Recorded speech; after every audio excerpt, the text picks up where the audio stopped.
Para comenzar nuestra prédica, vayamos al contexto el día de hoy de esta prédica. Hemos hablado en anteriores prédicas de la voluntad de Dios. Con frecuencia hemos comentado que con frecuencia caemos en creer o pensar que hacemos la voluntad de Dios, cuando en realidad, hermanos, estamos haciendo nuestra propia voluntad. Esto sucede porque queremos creer o porque nos conviene creer que hacemos o que estamos haciendo la voluntad de Dios, cuando en realidad lo que hacemos es por egoísmo nuestra propia voluntad. Y digo creemos porque algunas personas creemos que estamos haciendo la voluntad de Dios, realmente lo creemos, pero no la estamos haciendo. Y otras personas simulan, aparentan que hacen la voluntad de Dios por conveniencia.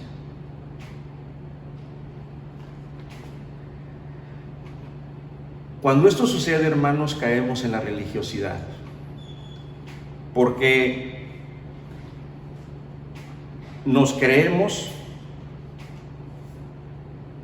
o nos sentimos que somos buenos. Es un acto individual, personal, producto de nuestro egoísmo. Por tanto, no estamos haciendo la voluntad de Dios. Andamos en la vida por obras y no por fe. La voluntad de Dios está expresada en la Biblia al menos de 3 maneras. La primera, la voluntad de Dios, hermanos, siempre se cumple. La voluntad de Dios no falla, es infalible. Segundo, la voluntad de Dios está revelada en la Biblia a través de los profetas. En el Antiguo Testamento está revelada en la ley de Moisés, y en el Nuevo Testamento está revelada por las enseñanzas de Jesús. La Biblia nos dice que no debemos codiciar nada. No debemos codiciar el reloj de nuestro amigo, no debemos codiciar la mujer de nuestro prójimo, no debemos codiciar el trabajo de otra persona. Codiciamos, hermanos, porque no estamos de acuerdo, no estamos conformes con lo que Dios nos ha dado.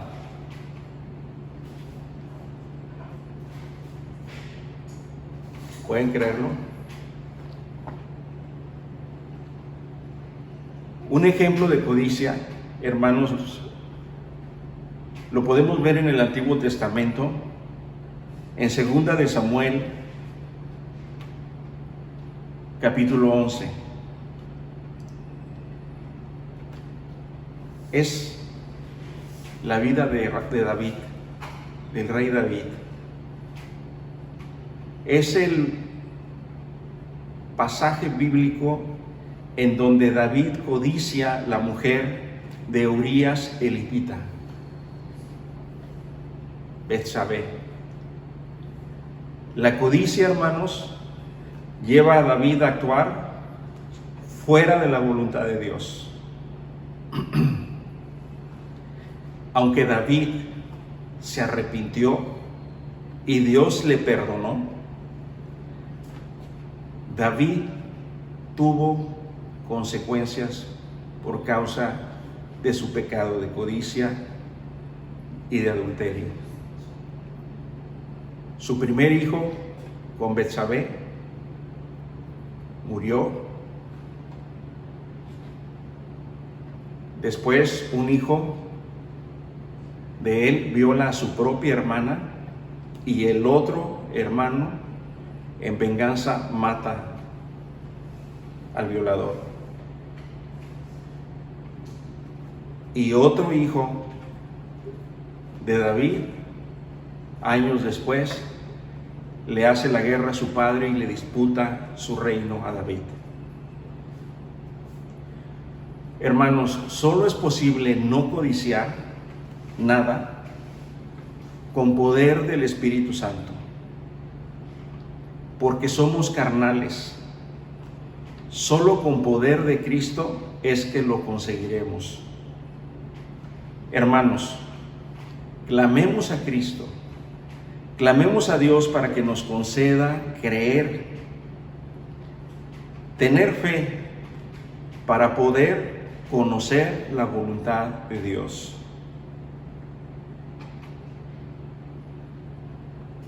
La tercera característica de la voluntad de Dios es el camino de la sabiduría. La sabiduría por medio de la cual nuestras mentes son renovadas.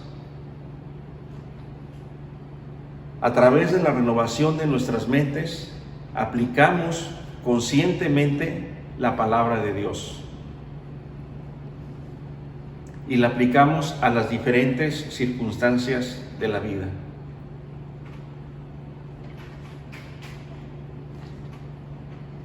En Romanos 12:2, la palabra dice: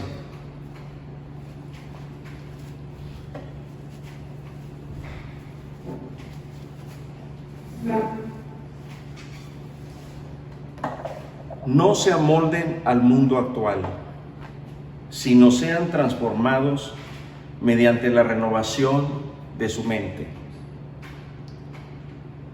Esta frase es muy importante, la renovación de su mente. Así podrán comprobar cuál es la voluntad de Dios, buena, agradable y perfecta. Es por medio de la renovación de la mente, hermanos, que realmente seremos transformados. Es solamente por la renovación de nuestra mente que podemos comprobar y conocer la voluntad de Dios para nuestras vidas. Abandonaremos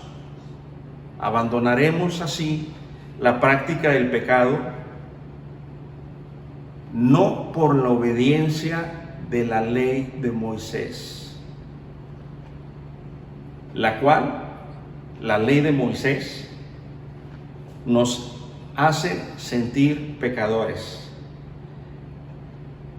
y además nos indica el camino a seguir. Romanos 3:20 dice: pues nadie llegará jamás a ser justo ante Dios por hacer lo que la ley manda. La ley sencillamente nos muestra los pecados, lo pecadores que somos. Hermanos, la ley de Moisés simplemente no podemos cumplirla.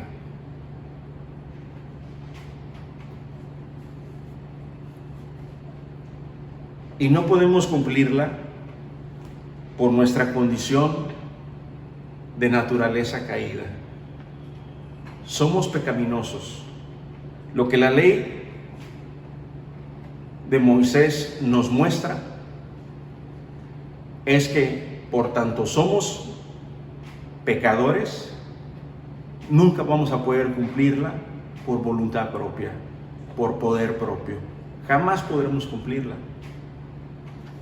De hecho, la ley de Moisés nos condena.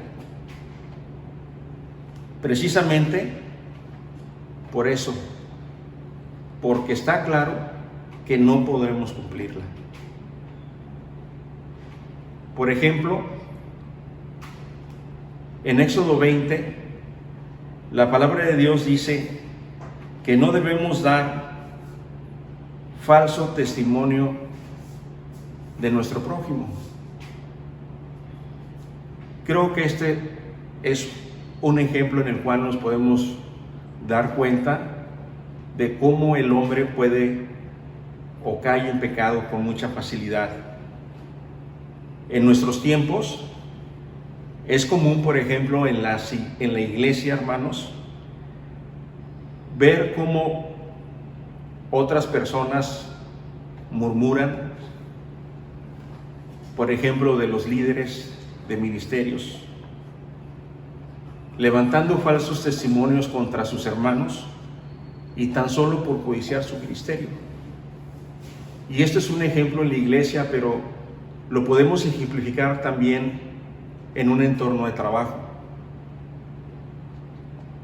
En un entorno de trabajo en donde hay mucha competencia entre los miembros del equipo de trabajo y se hace política de unos contra otros para escalar puestos. Y muchas veces la codicia, la envidia, nos lleva a algunos hermanos a levantar falso testimonio de otros para hacerlos caer y nosotros tomar esos puestos. En Romanos 3:23, la palabra dice: por cuanto todos pecaron y están destituidos de la gloria de Dios.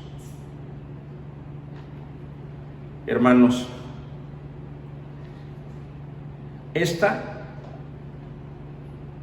declaración inspirada por el Espíritu Santo al apóstol Pedro en Romanos 3:23 es una verdad absoluta. Lo leeré de nuevo. Por cuanto todos pecaron y están destituidos de la gloria de Dios. Es una verdad absoluta. Todos somos pecadores. Nadie puede decir que no ha pecado. Quien lo diga o lo piense, comete un pecado, porque está mintiendo. La única persona, hermanos, que ha estado aquí en la tierra y que nunca cometió un pecado fue Cristo, nuestro Señor. Fuera de Él, fuera de Cristo, todos hemos pecado, hermanos. Por tanto, Romanos 3 nos dice: estamos separados de Dios. Pero, por medio de Cristo, es que Dios nos ha reconciliado con Él para vida eterna. En Romanos 6:25, la palabra de Dios dice: porque la paga del pecado es muerte, mas la dádiva de Dios es vida eterna en Cristo Jesús, Señor nuestro. Es por la transformación en nuestra manera de pensar que el Espíritu Santo lleva a cabo en nuestra vida que Cristo nos concede la vida eterna. La transformación, hermanos, de nuestra mente, la transformación en nuestra manera de pensar, nos lleva a conocer la voluntad de Dios. Es esta transformación la que en realidad da testimonio de nuestra conversión. De tal manera que cuando conozcamos la mente de Cristo y por medio del poder de su Espíritu Santo, clamemos para que transforme también nuestra mente. Será entonces, y solo entonces, que de esa manera podremos también ser libres. La prédica del día de hoy, hermanos, se titula La libertad en Cristo. La libertad de estar sujetos a Jesús. Hermanos, ahora como discípulos de Cristo y revestidos de la mente de Cristo, ya no estamos más, escucha bien, hermano, ya no estamos más sometidos al pecado, sino que ahora estamos totalmente sujetos a Cristo. En Romanos capítulo 8, versículo 7, la Biblia dice: por cuanto los designios de la carne son enemistad contra Dios, porque no se sujetan a la ley de Dios, ni tampoco pueden. Y en Romanos 10:3 dice: porque ignorando la justicia de Dios y procurando establecer la suya propia, no se han sujetado a la justicia de Dios. También, ahora como sus discípulos, ya no estamos esclavizados más al pecado, sino que ahora somos siervos de Cristo, sirviéndole a Él. En Romanos 6, verso 19 y verso 22 dice la palabra de Dios: hablo como humano por vuestra humana debilidad, que así como para iniquidad presentasteis vuestros miembros para servir a la inmundicia y a la iniquidad, así ahora para santificación presentad vuestros miembros para servir a la justicia. Mas ahora que habéis sido libertados del pecado y hechos siervos de Dios, tenéis por vuestro fruto la santificación y como fin la vida eterna. Hermanos, ahora estamos sujetos y sirviendo la voluntad de Dios. En el Nuevo Testamento describe que el discípulo de Jesús da verdadero testimonio porque vive una vida totalmente libre en Cristo Jesús. Termino con esto, amados hermanos. El apóstol Pablo, inspirado por Dios, escribió en 2 de Corintios, capítulo 3, versículo 17: ahora bien, el Señor es el Espíritu, y donde está el Espíritu del Señor hay libertad. En Gálatas 5, verso 1, dice la palabra: estad pues firmes en la libertad con que Cristo nos hizo libres, y no estéis otra vez sujetos al yugo de la esclavitud. ¿A qué esclavitud se refiere? Pues en la que estuvimos inmersos hermanos, anteriormente, en la que estuvimos anteriormente viviendo en nuestros pecados. A esa esclavitud se refiere. Hermanos, éramos esclavos.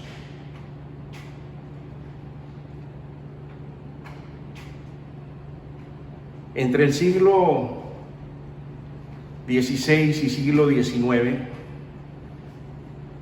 llegaron a los Estados Unidos más de 2 millones de esclavos negros provenientes de África.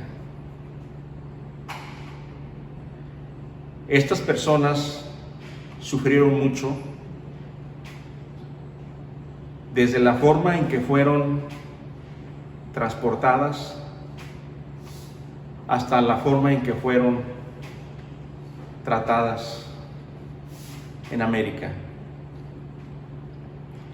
Fueron traídos estas personas, hermanos, en condiciones realmente infrahumanas. Y los que sobrevivieron a esta travesía,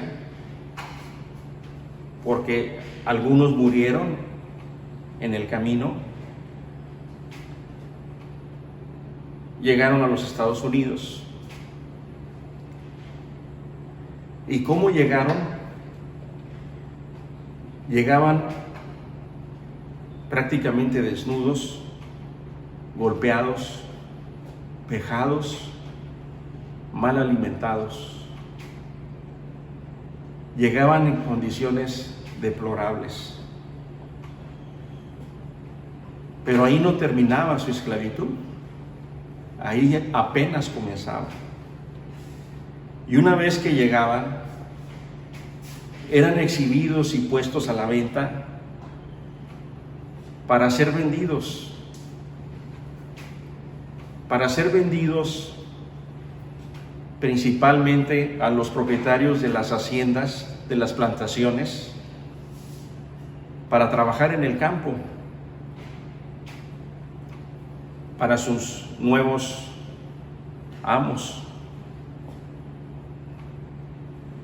en las más duras, difíciles y precarias condiciones.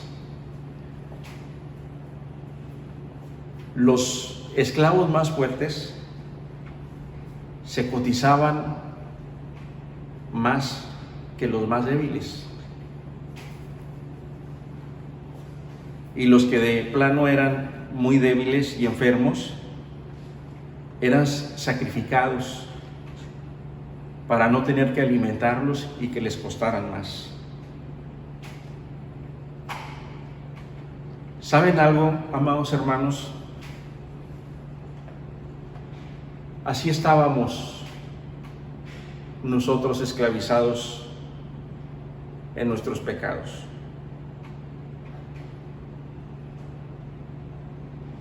Pero Cristo nos compró.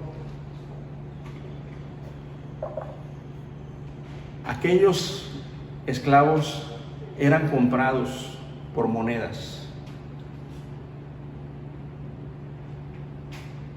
y eran comprados por sus nuevos amos a precio de moneda y haciendo distinción de su condición física,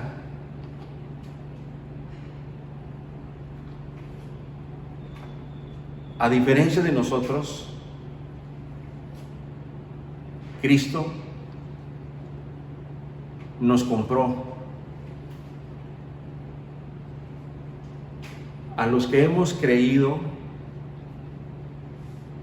por la gracia de Dios que Cristo es el Hijo de Dios y que murió en la cruz por nuestros pecados. Cristo, hermanos, nos compró a precio de sangre. Nos compró con la moneda de cambio de Él fue su vida. Murió en la cruz por ti y por mí. Derramó su sangre en la cruz para el perdón de nuestros pecados arrepentidos. Y tampoco hizo diferencias de nuestras características o de nuestra condición. Él pagó con su vida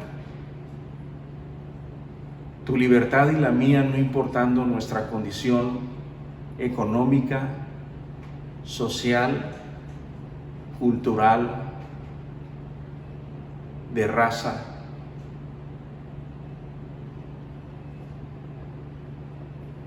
Jesús nos liberó de la esclavitud del pecado, hermanos,